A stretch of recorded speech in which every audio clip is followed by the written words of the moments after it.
Hello दोस्तों, नमस्ते, प्रणाम। हम किरण शर्मा, मंजू शर्मा अपना यूट्यूब चैनल पर स्वागत करै छी। नमस्ते, प्रणाम सब दीदी भाईजी के प्रणाम, सब यूट्यूब फैमिली के प्रणाम, सब गोर लगै छी, प्रणाम करै छी। और हम दोनों देवरानी जेठानी जा रहल छी। बहुत प्यारा सा कोहबर गीत गाब अहाँ सब जरूर सुनब, कमेंट करके जरूर बताएब गीत केहन लागल नहीं लागल। और फुल वॉच के अहाँ सब जरूर सुनब, लास्ट तक गीत के जरूर सुनऽ के कोशिश करब। लास्ट तक सुनबे तभी गीत के समझ पेबे अहाँ सब, और ज्यादा से ज्यादा शेयर करब। औना अहाँ सब प्यार आशीर्वाद हमरा सब पर बहुत दे रहल छी, और अहाँ सब ज्यादा देबऽ के कोशिश करब।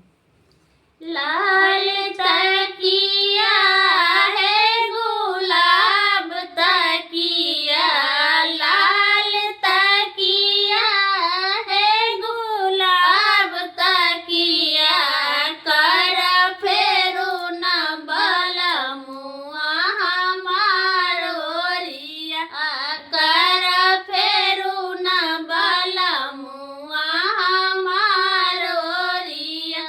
हमें कैसे फेरब धानी तोरो ओरिया, हमें कैसे फेरब धानी तोरो ओरिया, तोरा नाथिया के गुजबा गरैया छतिया, तोरा नाथिया के गुजबा गरैया छतिया, गर दिया गर दिया या जुरतिया, ये जी गर दिया गर दिया या जुरतिया, यहाँ जायब कलकत्ता बहाब बटिया, यहाँ जायब कलकत्ता हम जोहाब बटिया।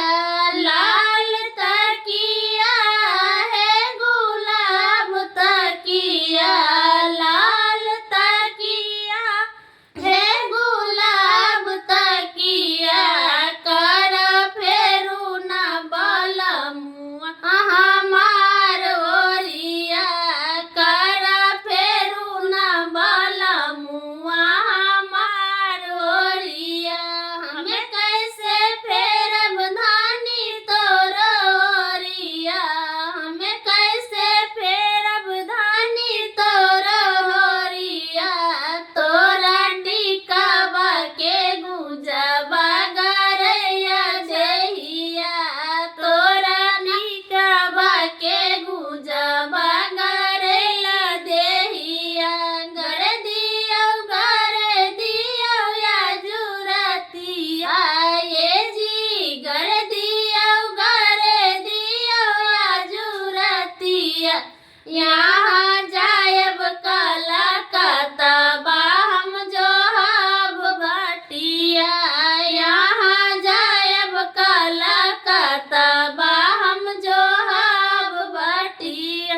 लाल तकिया है गुलाब तकिया, लाल तकिया है गुलाब तकिया, कर फेरू न बलमुआ हमार ओरिया, कर फेरू न बलमुआ हमार ओरिया। हमें कैसे फेरब धानी तोरो ओरिया, हमें कैसे फेरब धानी तोरो ओरिया, तोरा लॉकेट के बतिया गरेला छतिया, तोरा लॉकेट के पतिया